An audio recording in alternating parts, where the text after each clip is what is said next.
안녕하세요. 저는 서울에 살고 있는 40대 여자입니다. 저는 이혼한 지 꽤 시간이 흘러 결혼 생활에 대해 잠시 잊고 지냈는데요. 얼마 전 지난 사연들을 들어보다 저와 비슷한 이야기가 있어 문득 저의 그 시절이 떠올라 이렇게 사연을 보내게 되었습니다. 너무 오랜만에 꺼낸 이야기라 조금 정신없을 수도 있겠지만 최선을 다해 적어볼 테니 다들 많은 양해 부탁드립니다. 저와 남편은 결혼을 한 지 5년 차 된 부부였어요. 남편에겐 1살 차이 나는 형이 있었는데 저희가 결혼할 당시에는 미혼이었던 시숙이 독립하여 따로 살고 있었죠. 하지만 저희가 결혼식을 올리고 난 후 1년 뒤 결혼을 하게 된 시숙은 시댁에 들어가서 살더라고요. 시숙이 집을 마련할 능력이 안 되는 것도 아니었고 오히려 사업이 잘 되는 편이라고 들었는데 독립한 사람이 합가를 한다고 하니 의아할 수밖에 없는 상황이었어요. 심지어 형님 집안 역시 부유한 편이라고 들었던 터라 여러모로 갑작스러운 합가는 의아할 수밖에 없는 상황이었습니다. 그러던 어느 날 남편이 씩씩거리며 그 의아한 상황이 일어나게 된 이유를 설명해 주더라고요. 진짜. 장남이면 다야? 짜증나, 진짜. 왜, 무슨 일인데? 아주버님이랑 다퉜어? 내가 형이랑 싸움이나 되겠어? 엄마가 형만 감싸고 도는데? 우리 엄마는 진짜 왜 그러는 줄 모르겠어. 요즘 세상이 어떤 세상인데 그저 장남, 장남, 장남. 혼자 살 때도 나가 살던 형이 결혼까지 했는데 왜 합가했다는 줄 알아? 엄마가 글쎄 사업자금을 대준다고 했대. 사업자금? 아, 그래서 합가하신 거야? 그래. 사업자금 주는 조건으로 합가하라고 했대. 형이랑 형수는 신나서 들어간 거고. 이게 말이나 돼? 우리 결혼할 때는 돈이 다 묶여서 땡전 한 푼 안 주시더니 형한테는 얼마나 들지도 모르는 사업자금을 지원해 주신다는 게 말이나 돼? 어디 차남 서러워서 살겠소? 남편은 분하다는 듯 씩씩거렸고 전 비로소 아주버님과 형님이 합가한 이유를 알게 되었죠. 사실 이 이야기를 듣는데 섭섭한 마음이 들지 않았던 건 아니었어요. 그저 그뿐 다른 생각은 맹세코 하지 않았어요. 시모가 가진 돈으로 시모 마음대로 쓰겠다는데 제가 뭘 어떻게 하겠어요? 그저 그런가 보다 하고 넘기는 수밖에요. 하지만 정작 남편은 그렇지 않은가 보더라고요. 씩씩거리며 섭섭한 마음을 표현하는 것을 넘어 저에게 효도를 강요하기 시작했으니까요. 아마 저와 남편이 시모에게 더 잘하면 본인에게도 콩고물이 떨어질 거라 생각하는 듯 했습니다. 여보, 이번 주 주말에 약속 없지? 없긴 한데 왜? 왜긴 왜야. 우리 집에 가야 할 거 아니야. 가서 엄마 비위도 좀 맞추고 반찬도 좀 해주고 오자. 왜? 어머님 나한테 뭐 섭섭한 거 있으시대? 아니, 그냥 좀 잘 보이자 이거지. 갑자기 왜? 어머님한테 밉보인 것도 아니고 어머님 나 예뻐하셔. 그 정도 예쁨으로 되겠어? 형수는 지금 그 집에서 실시간으로 쉬지 않고 엄마한테 아부떨고 있을 텐데? 당신은 뭘 몰라도 한참 모른다니까. 우리 엄마가 아빠한테 받은 유산이 얼마인 줄은 알아? 그 많은 재산 다 형한테 넘어가게 둘 거냐고. 우리도 부지런히 잘 보여서 조금이라도 받아와야 할 거 아니야. 이 무슨 뜬금없는 소리인가 싶더군요. 시모를 몰라도 한참 모른다는 생각이 들기도 했고요. 저희 시모는요, 앞서 남편이 말했듯이 저희가 결혼할 때도 땡전 한 푼 보태주지 않은 분입니다. 그래서 대출금 갚아나갈 제가 안쓰러웠던 부모님이 현재 저희가 사는 집을 해주셨고요. 그런 시모가 아무리 합가를 조건으로 내세웠다고 한들 시숙에게 사업자금을 내준 이유가 뭐겠어요? 차남보단 장남, 시숙에게 뭐가 됐든 더 크게 물려주시겠다는 뜻 아니겠어요? 제 눈엔 훤히 보이는 시모의 의중이 남편의 눈엔 보이지 않는 듯했고 저를 끌고 끝까지 시댁으로 데리고 가더군요. 제발 부탁이라는 말까지 하면서요. 저는 남편이 부탁이라고까지 하니 남편의 뜻에 따라주기로 했어요. 남편의 뜻대로 반찬도 만들고 시모에겐 늘 그렇듯 싹싹하게 굴고요. 남편 역시 저 못지않게 시모에게 잘하려고 했고, 그렇게 몇 년 동안을 저에게 효도를 강요했어요. 그 시간 동안 제가 시모에게 잘한 건 재산 때문은 아니었어요. 남편의 부탁 때문도 있었지만, 그때까진 그저 시모와 사이가 나빠 스트레스를 받는 것보단 사이가 좋은 편이 더 나을 거라 생각했고, 남편의 부모님이기에 며느리로서 해야 할 도리를 다하고 싶었던 거죠. 거기에다 시모와 함께 사는 형님의 안색이 날이 가면 갈수록 좋지 않아지니 딱 발길을 끊을 수도 없더라고요. 어머님, 형님, 저 왔어요. 왔어, 동서? 어머, 이건 다 뭐야? 그렇지 않아도 바쁜 사람이 빈손으로 오지. 매번 뭘 이렇게 바리바리 싸서 와? 에이, 이 정도 반찬 만들 시간은 있어요. 저희 먹을 거 만드는 김에 조금 더 만들면 되는걸요. 그런데 형님 안색이 어디 아파요? 안색이 너무 안 좋아요. 나? 아니, 그냥 좀 피곤해서 그래. 요즘 좀 피곤하네. 혹시 임신 아닐까요? 아니야. 그냥 말 그대로 좀 피곤해서 그래. 형님은 그저 피곤하다고 했지만 아무래도 그저 피곤한 안색이 아니었어요. 하지만 그렇다고 해서 계속 캐물을 수도 없는 노릇이었죠. 그래서 전 그저 갈 때마다 반찬을 만들어가며 형님의 일손을 덜어주었고, 형님은 그런 제 마음을 고맙게 받아주곤 했어요. 제가 이렇듯 효도를 가장해 형님에게 도움을 주는 사이 남편은 시모에게 잘 보이려 갖은 노력을 하더군요. 엄마, 아들 왔어. 왔니? 바쁠 텐데 뭘 이렇게나 자주 와? 자주는 무슨? 생각 같아서 나도 들어와서 살고 싶은 걸 참고 있으니까 그런 섭섭한 말 하지 마. 아픈 데는 없지? 식사는 하셨어? 오늘도 엄마 며느리가 엄마 드시라고 반찬 만들어 왔어. 엄마 둘째 며느리 음식 좋아하시잖아. 나밖에 없지? 음식은 며느리가 만들었는데 생색은 왜 자기가 낸대? 웃기는 녀석일세.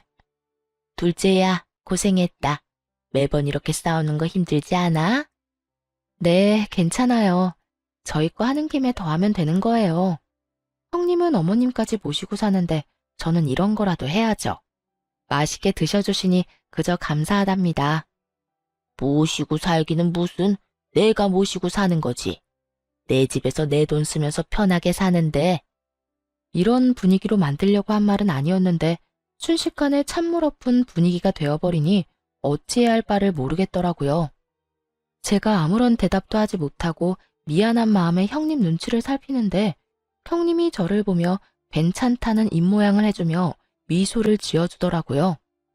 남편 역시 갑자기 싸해진 분위기를 살피다 시모의 기분을 풀어주려 애썼고요.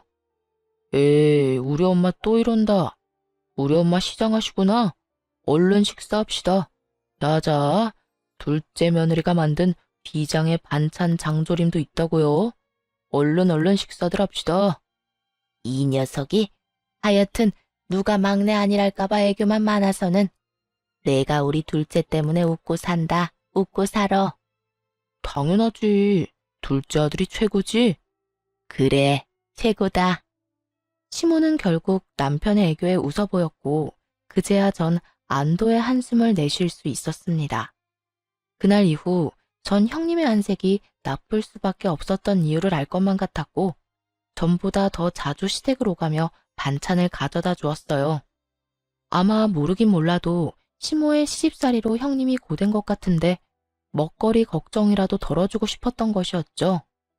제가 이렇게 하는 만큼 남편 역시 노력하고 있었지만 시모는 여전히 남편에게 최고라는 말만 할 뿐 남편이 바라는 그 어떤 것도 주지 않고 있었죠. 그렇게 시모가 가지고 있던 건물은 하나 둘 처분해 시숙의 사업 자금으로 들어가고 있었고 남편은 점점 초조해하더군요. 이번에 또 건물 내놨다고 하던데. 이제 진짜 얼마 안 남았어.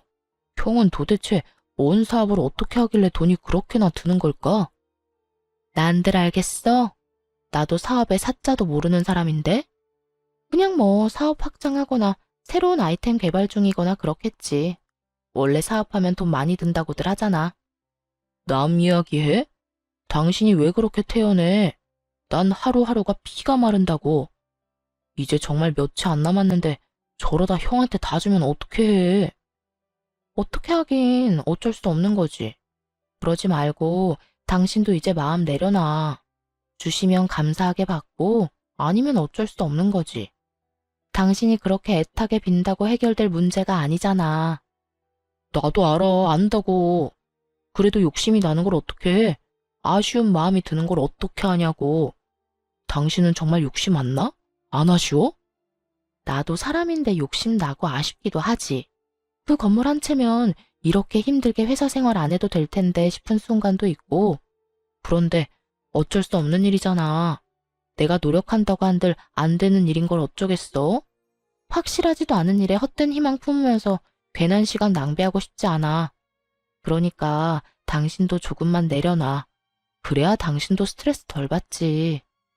남편은 입을 삐죽이며 알겠다고는 했지만 전혀 조금도 안 사람 같지 않았어요. 그 뒤로도 여전히 시모를 떠보기도 하고 부동산을 돌아다니며 매물들을 확인하는 것 같았거든요. 이런 남편의 모습이 한심한 적도 많았지만 남편의 마음을 전혀 이해하지 못하는 것도 아니었기에 그저 지켜만 봤습니다. 저는 당사자가 아니라서 그러려니가 될 수 있지만 당사자인 남편의 입장에선 같은 자식인데 오로지 시숙에게만 그 많은 재산이 들어가니 시샘 날만하다는 생각도 있었으니까요. 하지만 마지막 건물이 남았을 때 남편은 애가 탈 대로 탄 것인지 저에게 화를 내며 선을 넘기 시작하더군요. 당신은 도대체 엄마한테 어떻게 하고 있는 거야? 잘하고 있는 건 맞아? 남편의 신경질적인 목소리에 저 역시 그간 참아왔던 화가 터져버렸고 목소리가 절로 날이 선 채로 흘러나왔어요. 보면 몰라? 나 정도면 며느리 중에서도 잘하는 편이야. 자주 전화해서 안부 인사도 하고 음식 맛있게 되면 가져다 드리기도 하고 말이야. 이 정도면 됐지 뭘 얼마나 더 하란 말이야. 더 해, 더 하라고. 엄마 입안에 혀처럼 굴란 말이야. 건물 이제 한 채 남은 거 알지? 당신이 그 정도는 해야 그 건물 나한테 줄 거 아니야. 그 건물 받으면 나 혼자 좋은 줄 알아? 당신한테도 좋은 일이라고. 이쯤 되니 남편의 정신 상태가 궁금했어요. 재산 바라고 부모에게 잘하는 게 그게 효도가 되나요? 그리고 사지 멀쩡한 사람이 오로지 시모 재산만 바라고 자기 일엔 최선을 다하지도 않는 것도 이해가 되지 않았고요. 더는 차별받아 할 수 있는 당연한 시샘이 아니라 그저 시모의 재산을 물려받지 못해 환장한 사람처럼 보이기까지 했어요. 그래서 전 남편에게 좀 더 단호하게 말해주었습니다.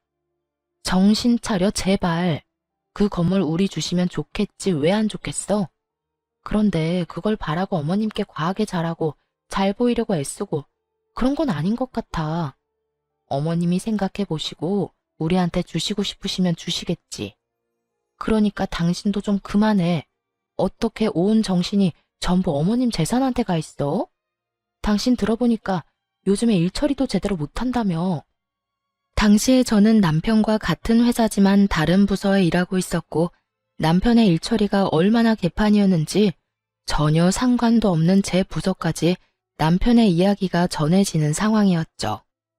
이대로 가다간 곧 해고당해도 이상하지 않은 상황이었던 터라 저는 결국 참았던 화를 내며 남편에게 한마디 하게 되었던 것이었습니다. 조금이라도 생각이 있는 사람이라면 반성하며 부끄러워하기라도 해야 할 텐데 남편은 오히려 그깟 회사 잘려도 상관없다며 큰 소리를 치더라고요. 그깟 회사 잘려도 상관없다고. 내가 평생 일해도 그 건물 살 수 있을 것 같아? 차라리 회사 그만둘까 봐. 그만두고 엄마 비서나 할까? 이 무슨 말도 안 되는 소리인지 모르겠더라고요. 아니, 도대체 가정주부인 시모에게 비서가 왜 필요한가요? 저는 도무지 이해가 되지 않았고 더 이해되지 않는 건 이 모든 말이 남편의 진심이라는 것이었어요. 정신 나간 말을 하는 남편의 눈이 기대감에 차 반짝이고 있었거든요. 전 그런 남편에게 고함을 빽 질러버렸어요. 당신 정말 미쳤어? 정신 좀 차려 제발. 그리고 어머님이 일을 하는 것도 아니고 가정주부가 비서가 왜 필요해? 다시 한번 그딴 말 하기만 해. 효도고 나발이고 시댁에 발길도 하지 않을 테니까. 뭐? 당신 진심 아니지? 진심이야. 난 당신처럼 어머님 재산 바라지도 않아. 내 몸 멀쩡한데 내가 쓸 만큼만 벌면 되지. 난 그저 당신 엄마니까 그 감사함으로 어머님께 잘하려고 한 거지.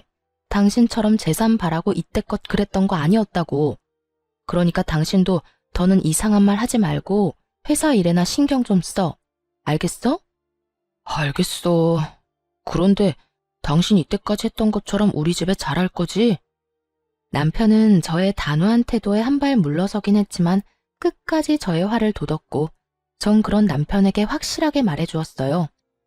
당신 한 번만 더 그딴 소리 물으면 나 다신 어머님께 전화도 안 한다. 그리고 어머님 재산 이야기도 다신 꺼내지 마.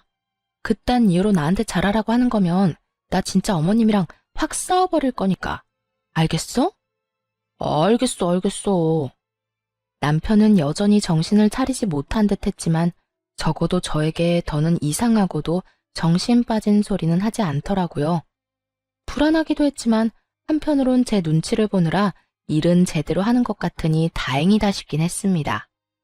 그렇게 불안하지만 평화로운 나날들이 지나가고 있었고 저는 건물에 대해선 까맣게 잊은 채 지내고 있었어요. 그런데 어머님께 전화가 오더라고요. 남편과 그런 일이 있고 난 뒤 일부러 시모와 거리를 둔 것도 있긴 했지만 일도 바빠졌던 터라 통화한 지 오래되어 조금은 반가운 마음으로 전화를 받았어요. 어머님, 웬일이세요? 너무 오랜만이에요. 요즘 바쁘니? 연락도 없고 무슨 일이 있나 해서 전화했다. 아, 요즘 회사에 일이 좀 바빠서 연락 못 드렸어요. 잘 지내시죠? 아픈 곳은 없으시고요? 나야 늘 똑같지. 난 또 연락 없길래 네가 내 재산 포기했나 했지. 조금 황당했어요. 갑자기 웬 재산 타령인가 싶어서요. 결혼 이후 단 한 번도 시모에게 재산 이야기를 꺼낸 적도 없었기에 더욱 황당했죠. 그래서 전 시모에게 황당하다는 듯 웃으며 되물었어요. 근데? 어머님, 그게 무슨 말씀이세요? 전 어머님 재산 바란 적 없는데요. 그러니? 난 네가 반찬도 만들어 오고 나한테 잘하길래 내 재산 바라고 그러는 줄 알았지. 그런 마음으로 한 행동 아니에요, 어머님. 그저 전 며느리 된 도리를 지키려고 했던 것뿐이에요. 반찬이야 매번 말씀드렸던 대로 저희 거 하는 김에 좀 더 해서 가지고 갔던 거고요.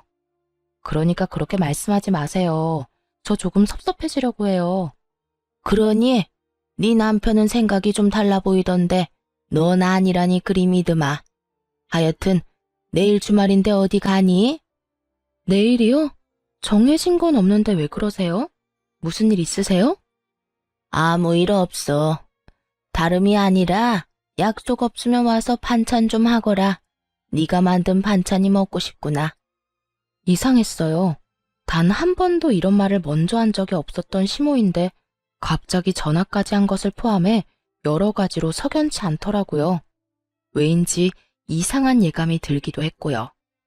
무언가 이상하다는 생각이 들자 가고 싶지 않은 마음이 굴뚝이긴 하지만 이미 약속이 없다고 말해버린 전 하는 수 없이 가기로 약속을 해버렸죠. 그러면 내일 그이랑 같이 갈게요. 그래, 먹고 싶은 거 문자로 보낼 테니 올 때 대충 장 좀 봐오고. 네, 어머님.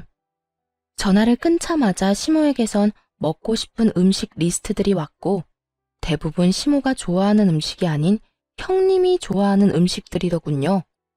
더욱 싸한 기분이 들었지만 일단 전 남편과 함께 장을 봐 시댁으로 가게 되었습니다. 길게 생각해봤자 답은 없고 일단 가서 어떤 일이 일어나고 있는지 제 눈으로 확인하는 것이 빠르다는 생각에서였죠. 그렇게 전 온 신경이 곤두서 있는데 이러한 제 생각은 전혀 모르는 남편은 그저 제가 장까지 봐서 오랜만에 시댁에 간다는 사실에 한껏 신이 났더라고요. 여보, 무슨 바람이 불어서 우리 집에 가자고 했어? 이렇게 장까지 봐서 말이야.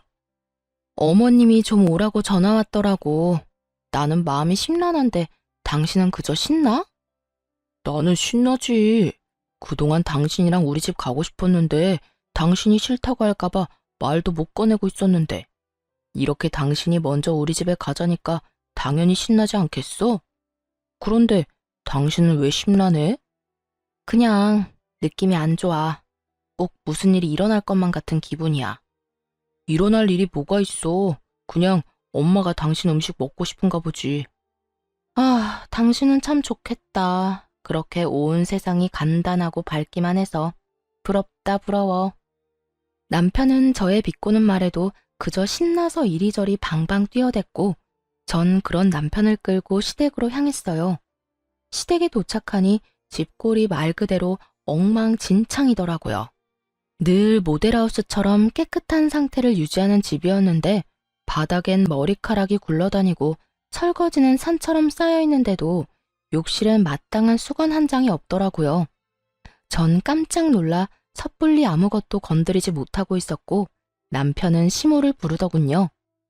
남편의 부름에 시모는 눈을 비비며 안방에서 느긋하게 걸어 나왔고요. 엄마! 엄마! 왔니? 깜빡 잠들었네. 언제 왔니? 막 왔어. 그런데 집골이 왜 이래? 형수는? 남편은 당연스럽게 형님에 관해 물었고 시모는 남편의 말에 대답하기도 싫다는 듯 저를 향해 몸을 돌리며 이렇게 말을 하더군요. 둘째야, 장 봐온 건 주방에 두고 일단 청소부터 좀 하거라. 빨래도 해야 하고 여러 가지도 엉망이야. 집안일 좀 대충 하고 그리고 음식 만들려무나 부탁 좀 하마. 네? 아, 네. 왜 제가 해야 해요? 이딴 말은 나오지도 않았어요. 집안 상태가 심각한 만큼 시모의 표정도 심각했고 전 그저 네라는 대답밖에 나오지 않았어요. 그렇게 전 쌓여있는 집안일들을 하고 음식들을 해냈고 상을 다 차리고 나니 시모가 이렇게 말하더군요. 어머님, 식사하세요. 그래. 다 했니? 고생했다. 그런데 오늘은 이만 집에 가거라. 밥은 다음에 같이 먹자꾸나. 이건 도대체 무슨 경우인가 싶더라고요. 하루 종일 뼈 빠지게 집안일 시키고 음식까지 다 만들어서 상까지 차렸더니 이제 와서 밥도 먹이지 않고 집에 가라뇨. 심지어 저녁 시간대가 지나도 한참 지난 시간이라 당연히 저녁밥을 먹고 간다고 생각했던 터라 이만 집으로 돌아가는 시모의 말은 황당하기까지 했어요. 남편 역시 저와 생각이 같았는지 시모에게 되물어보더라고요. 어? 집에 가라고? 저녁 먹고 집에 가라는 게 아니라? 그래, 오늘은 이만 가. 왜? 지금 시간이 몇 시인데 나 배고프단 말이야. 하루 종일 집안일 하느라 힘이란 힘은 다 썼는데 밥도 안 먹이고 보낼 거야? 남편은 떼를 부리기 시작했고 그런 남편의 모습에 시모는 한숨을 내쉬는가 싶더니 이내 진지한 얼굴로 이렇게 말하더군요. 아들, 엄마가 오늘 네 형수랑 진지하게 할 이야기가 있어서 그래. 그러니까 오늘은 그냥 좀 가. 둘째야, 고생 많았을 텐데 오늘은 네가 이해 좀 해주렴. 내가 네 형님이랑 긴히 나눌 이야기가 있어서 그래. 곧 네 형님 오기로 했으니까 오늘은 이만 돌아가려무나. 그제야 남편은 상황의 심각성을 깨달은 것인지 제 손을 잡아 끌며 집에 가자고 하더라고요. 전 그런 남편의 손에 이끌려 집으로 왔고 얼마 지나지 않아 형님에게 전화가 왔습니다. 동서, 오늘 고생 많았지? 아니에요. 그런데 어떻게 하셨어요? 어머님이 저 왔다 갔다고 하시던가요? 급하게 저희 보내길래 비밀로 하고 싶어 하는 것 같아서 일부러 형님한테도 전화 안 했는데요. 아니, 어머님은 아무 말 안 했지. 어머님 댁에 가보니까 동서가 한 음식이 있길래 그제야 동서가 와서 그 고생을 한 걸 알았어. 고생은 무슨 고생이에요. 하나도 힘 안 들었어요. 그런데 형님, 어머님 댁에 안 계세요? 말씀하시는 거 들어보니 그런 것 같아서요. 오늘 어머님 집 꼴도 그렇고 여러모로 무슨 일이 있긴 있는 것 같은데 어머님도 별말 안 하더라고요.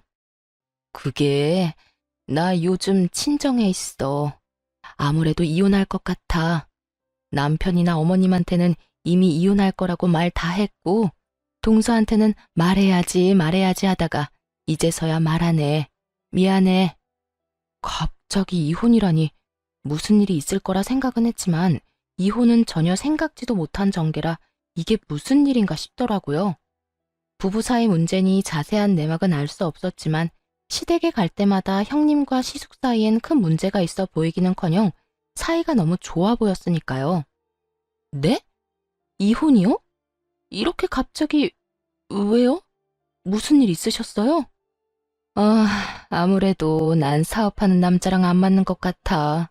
어머님도 한몫했고 동서는 잘 모르는데 어머님 이제 얼마 남지도 않은 재산 가지고 얼마나 생색내는 줄 알아? 날 무슨 하녀처럼 부려먹는다니까. 남편이란 놈은 사업에 미쳐서 자기 마누라가 당하든 말든 돈만 나오면 된다고 생각하고 살고 나도 지쳤어. 전 전혀 몰랐어요. 매번 어머님 댁에 갈 때마다 형님이랑 아주버님이랑 표정 밝으셔서 그런 쪽으론 생각도 못했어요. 가끔 안색 안 좋으신 건 그저 형님 말대로 피곤하신가 보다 했는데 진작 말씀하시지. 그랬으면 저라도 더 자주 가서 좀 도왔을 텐데요.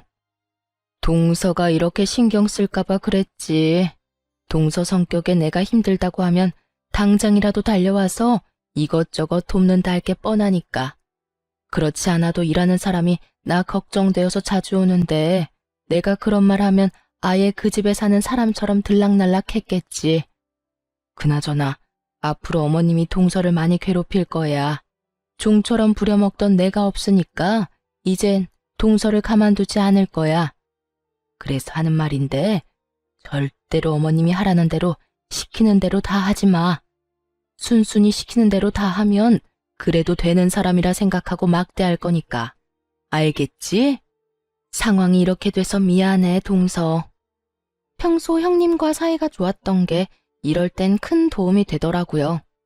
형님은 그 뒤로도 나에게 당부와 걱정 어린 우려들을 긴 시간 쏟아내 주었고, 전 형님 덕에 그간 몰랐던 시모의 모든 것을 알게 되었습니다.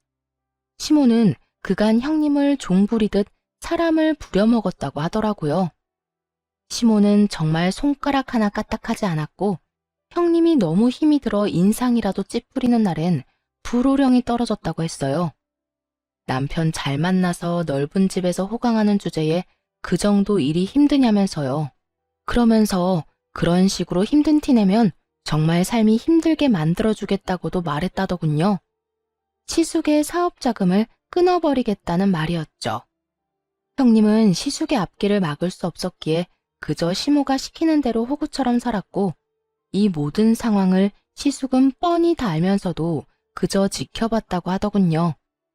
그런 날들이 반복되자 형님은 결국 폭발해버렸고 시모와 대판 싸우고 집을 나와버렸다고 했어요. 그러면서 하는 말이 앞으로 제가 타깃이 될 테니 조심하라고 당부 또 당부해 주더라고요. 형님의 말을 들으면서도 설마 나에게까지 그런 짓을 할까 했는데 상황은 형님의 말처럼 흘러가더군요. 그간 저에게 먼저 연락을 잘 하지도 않던 시모는 틈만 나면 저에게 연락을 해 이것저것 시켜 먹으려고 들더라고요. 둘째야, 오늘 회사 마치고 집으로 좀 오거라. 오늘이요? 그래, 오늘. 와서 화장실 청소도 좀 하고 수건도 좀 삶거라. 수건이 영 시원치가 않아. 푹 삶아야 때도 지고 뽀송뽀송하기도 하고. 그리고 오는 김에 장도 좀 봐오고. 돈은 오면 줄 테니 장 보는 김에 과일도 좀 넉넉히 사와. 과일도 다 떨어져 가니까. 알겠지? 그러면 오는 걸로 알고 끊으마. 말이 좋아야 부탁이지. 이건 뭐 앞으로 절 호구 취급을 하겠다는 선포와도 같더군요. 형님에게 들은 말이 없었다면 그놈의 며느리로서 해야 할 도리라고 생각하며 호구 잡히는 줄도 모르고 시댁으로 갔겠지만 들은 말이 워낙 많았던 저는 시모에게 뭐 하나라도 효도하고 싶어 안달이 난 남편에게 전부 넘겨버렸어요. 바보 같은 남편놈은 아무것도 모르고 신나서 시댁으로 달려갔고 그럴 때마다 시모는 저에게 연락이 와 형님에게 그랬던 것처럼 재산 타령을 하기 시작했어요. 내가 오늘 너한테 오라고 하지 않았니? 왜 네가 안 오고 내 아들을 보내? 제가 뭘 할 줄 안다고. 제가 가려고 했는데 일이 워낙 바빠서요. 너희 같은 회사지 않니? 너는 바쁜데 네 남편은 한가해? 말이 되는 변명을 해야 믿는 척이라도 하지. 어머님, 남편이랑 저랑 부서가 달라요. 부서마다 하는 일도 다르고 일이 다르니 바쁜 시기도 다르고요. 요즘은 우리 부서가 유난히 바쁘고 남편 부서는 한가한 편이라서 그래요. 정 못 믿겠으면 남편한테 물어보세요. 됐다. 그걸 못하러 물어봐. 뭐 중요한 거라고. 하여튼 앞으로 내가 부르면 제깍제깍 달려오거라. 그래야 내가 너 하는 짓이 예뻐서라도 하나 남은 건물 네 남편한테 주지 않겠니?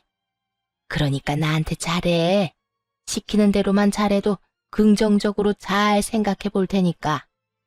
재산에 눈꼽만큼도 관심이 없었던 저에게 시모의 이런 말들이 무서울 리가 없었고, 그랬기에 전 말 같지도 않은 말들을 한 귀로 듣고 한 귀로 흘려버렸습니다. 그렇게 시모가 저를 부르면 저는 남편을 보내버리는 일상이 반복되고, 어느 날은 시모에게 한 소리 들은 남편이 저에게 화를 내더라고요. 아, 당신!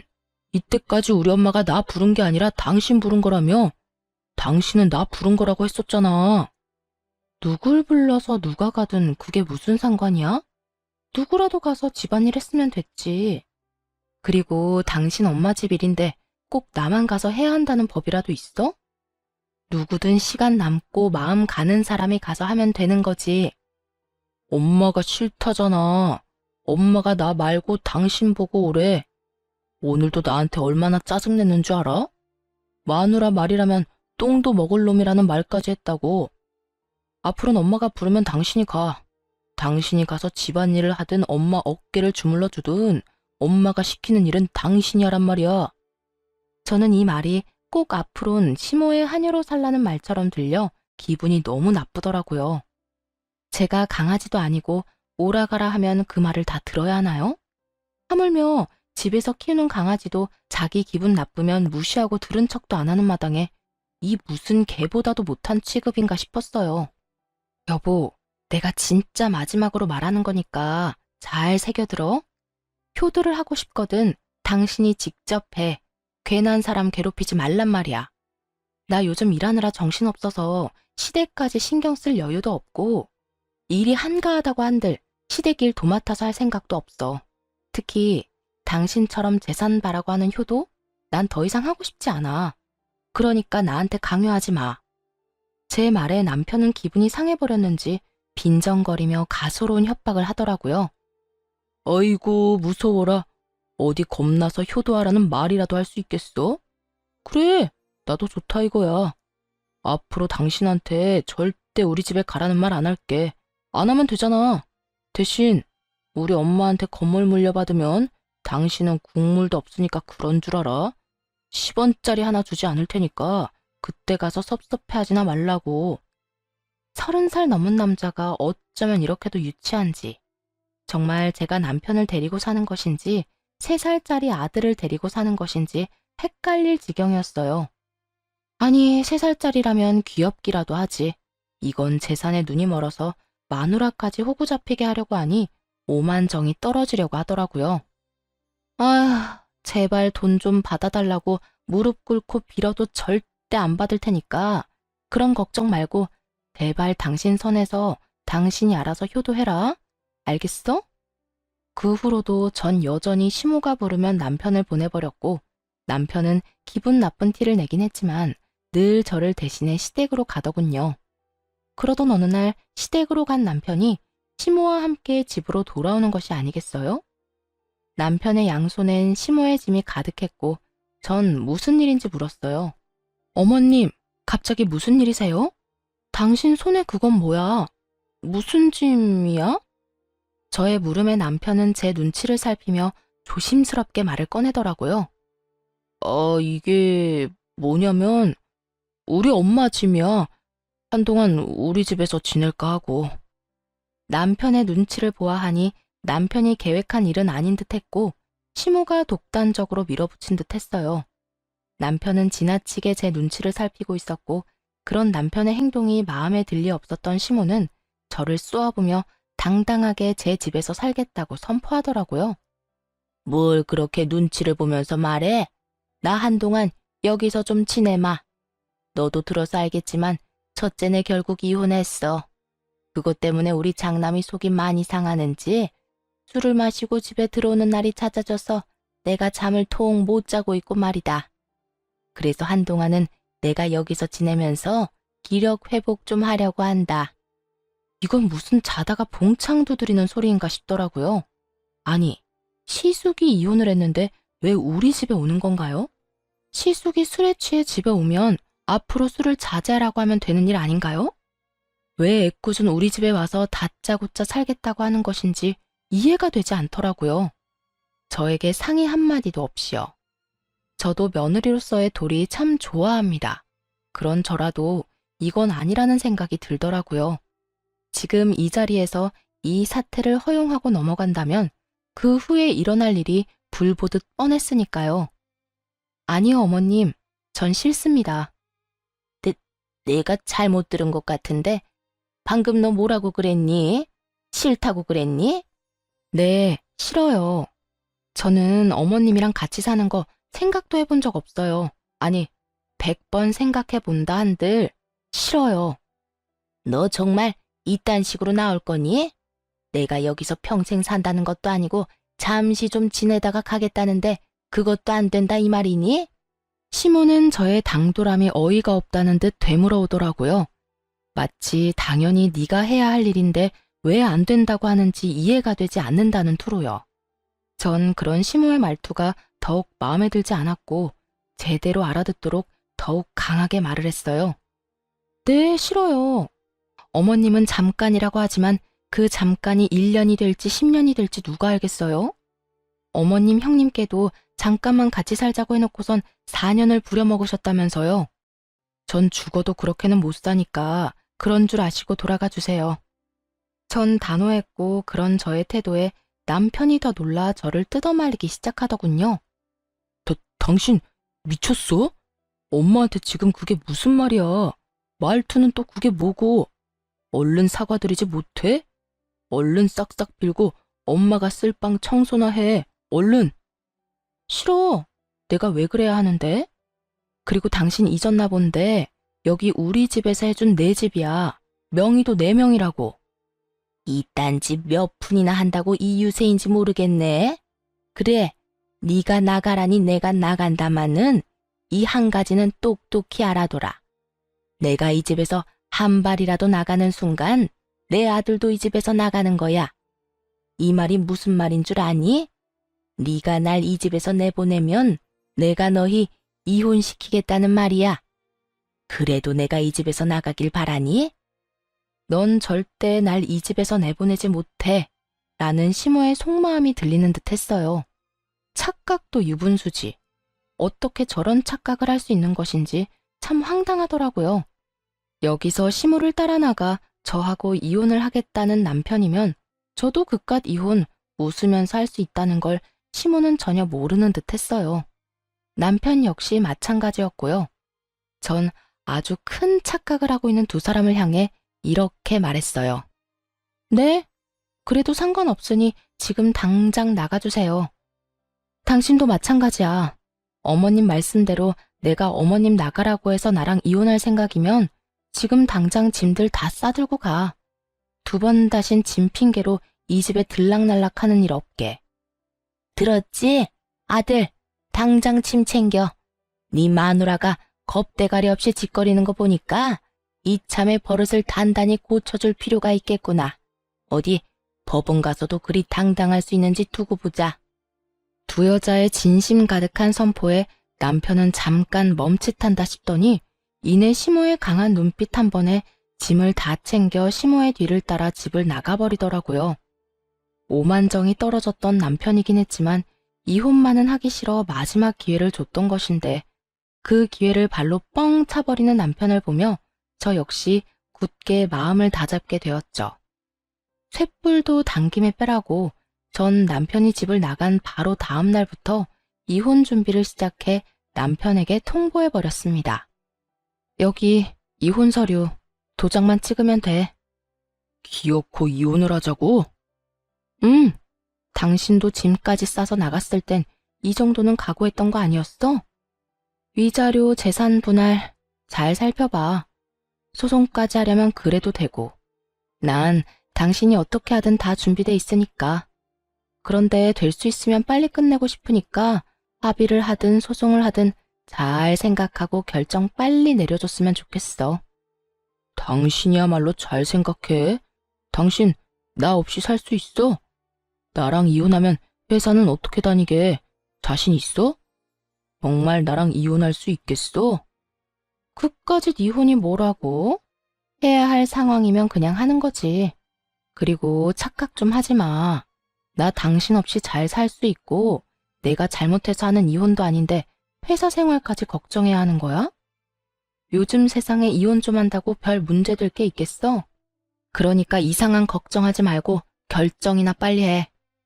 남편은 한치의 흔들림도 없는 저를 보며 차라리 잘 됐다는 듯 이혼에 동의하더군요. 조건도 제가 내세우는 대로 다 해준다면서요. 그래, 하자. 당신 말대로 그까짓 이혼 하면 되지 뭐. 조건도 당신이 원하는 대로 다 해줄 테니까 빨리 이혼해. 그까짓 푼돈 얼마든지 줄게. 어차피 난 엄마한테 건물 받을 건데 그깟 돈 아껴서 뭐 하겠냐? 그래, 참 부럽네. 그 건물 부디 꼭 당신이 받길 바래. 그러면 합의한 걸로 알고 있을게. 법원에서 보자. 그렇게 전 다른 분들에 비해 비교적 빠르고 깔끔하게 이혼을 할 수 있었습니다. 결혼 생활 내내 저를 괴롭게 만들었던 시모의 재산은 결국 저의 이혼에 큰 도움이 되더군요. 전 남편이 정말로 저의 뜻대로 제가 내세운 조건에 맞춰 이혼을 해주었으니까요. 정말이지 그 재산에 감사한 마음이 다 들더군요. 그렇게 이혼이 확정되던 날, 전 남편은 저를 보고 비웃으며 이렇게 말하더군요. 멍청하긴. 가만히 있으면서 엄마하고 내가 시키는 대로만 했어도 돈방석에 앉았을 텐데 괜한 고집부리다 이혼녀 딱지나 붙게 되고 꼴 좋다. 나만 이혼녀 됐다는 듯이 말한다. 내가 이혼녀면 당신은 이혼남이야. 그리고 돈방석? 그래, 어디 두고 볼게. 당신이 돈방석에 앉게 될지 아니면 쪽박을 차게 될지 당신이야말로 후회하지 마. 왜 이렇게까지 말을 했냐고요? 다 이유가 있었어요. 사실 전 시모가 가진 것은 아무것도 없는 상태였거든요. 형님에게 들은 바로는 전 남편이 철석같이 믿고 있는 건물마저 진작 처분해 시숙에게 투자한 상태였고 시숙은 그마저도 날려먹었다고 하더라고요. 사업이 잘 돼서 끊임없이 자금을 주고 있었던 것이 아니라 차리는 족족 망해서 끊임없이 자금을 퍼붓고 있었던 것이었어요. 연달아 사업을 말아먹은 시숙은 날마다 술을 퍼마시고 다니고 있었고 그 꼴이 보기 싫어 시모는 제 집까지 온 것이었어요. 처음부터 이러한 사실을 전 남편에게 숨기려고 한 것은 아니었어요. 처음엔 이런저런 일로 피곤해서 말하지 못했고 그 뒤론 정말 새까맣게 잊어버려 말을 못하고 있었던 것이죠. 그런데 그 뒤로 많은 일들이 일어나며 이혼까지 하게 되었으니 더욱 말할 필요가 없어진 상황이었어요. 후회? 내가 후회를 왜 해? 내가 너처럼 멍청한 줄 알아? 난 적어도 내 밥그릇은 내가 알아서 챙겨. 너처럼 눈앞에서 놓치지 않는다고. 그러니 너나 땅을 치고 후회하지 마. 이렇듯 끝까지 저에게 헛소리만 하는 전 남편을 보며 후회할 사람은 너라는 말을 속으로 얼마나 되뇌었는지 모릅니다. 이혼을 하고 난 후 전 남편, 시모 모두를 바로 차단해버렸습니다. 혹시나 하는 상황에 대비해 집도 세를 줘버렸고 회사도 이직을 해 다른 지역으로 이사까지 와버렸죠. 그 후 형님에게 전해 들은 바로는 재산을 전부 시숙에게 투자한 것을 알아버린 전 남편이 저를 찾아 나섰다고 하더라고요.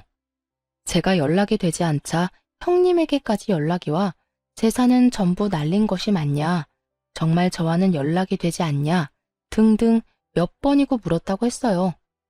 저를 찾아다니는 검은 속내는 뻔했어요. 전 남편은 저에게 위자료를 주기 위해 대출까지 받은 상태였고, 그거에다 심호회계소가 퇴직금까지 미리 받아 시숙에게 다 줘버려 빚쟁이 신세였거든요. 그러니 어떻게 해서든 저에게 들러붙어 어떻게 해서든 한 푼이라도 받아가려 저를 찾아 나선 게 뻔히 보이지 않겠어요? 전 시모도 전 남편과 처지가 별반 다르지 않다고 하더라고요. 어머님도, 아니, 그 아줌마도 별반 다르지 않아. 있는 재산 다 첫째 아들한테 다 갖다 주고 깡통 차니까 둘째 아들 돈까지 끌어다 난리를 부리다가 이혼까지 하게 만들었으니 어쩌겠어? 그냥 빚쟁이 두 아들 둔 빚쟁이 엄마가 된 거지. 하나 있던 집까지 다 말아먹고 요샌 단칸방 월세살이 한다고 하더라. 다 큰 아들 둘 끌어안고 오순도순 잘 살아보라지 뭐. 동서는 이제 이쪽으론 신경도 쓰지 말고 관심도 주지 말고 거기서 잘 살아. 나도 이제 그 집 신경도 안 쓸 거야. 세 인간 모두 빚쟁이가 되었다는 말을 듣는데 참 잘된 일이다 싶었어요. 그렇게 재산 믿고 사람을 괴롭혀대더니 딱 어울리는 벌이다 싶었으니까요. 이 소식을 마지막으로 전 시댁의 소식은 들을 수 없었고, 그렇게 그 지긋지긋한 인연도 끝이 났습니다. 전 이직한 회사에서 잘 지내고 있어요. 얼마 전 승진도 했고 회사 사람들과 잘 지내고 있죠. 사연 처음에 말씀드린 대로 이혼을 한 지도 꽤 많은 시간이 흘러 특별한 일이 없는 한 요즘엔 그 시간들을 잊고 잘 살고 있습니다. 지금까지 연애라고 단정 지을 만한 관계를 맺은 적도 없고 앞으로도 그럴 생각이 전혀 없는 상태예요. 그렇다 보니 결혼 생각도 전혀 없고요. 그저 아직까진 휴일엔 저를 위한 시간을 보내고 가끔은 여행도 다니는 게 참 좋더라고요. 생각보다 혼자 하는 여행길에서 제가 보고 느끼는 많은 것들이 더 큰 의미가 있다는 생각에 한동안은 계속 혼자 지내보려 합니다. 최근엔 기타를 배우고 있는데요. 손가락도 다치고 물집도 생기긴 하지만 그 모든 걸 감수할 만큼 즐거워 한동안은 기타 배우는 재미에 푹 빠져 지낼 듯 합니다. 이 정도면 혼자 지내는 것도 꽤 괜찮지 않나요? 이로써 저의 사연은 끝이 났습니다. 지금까지 긴 사연 들어주셔서 감사합니다.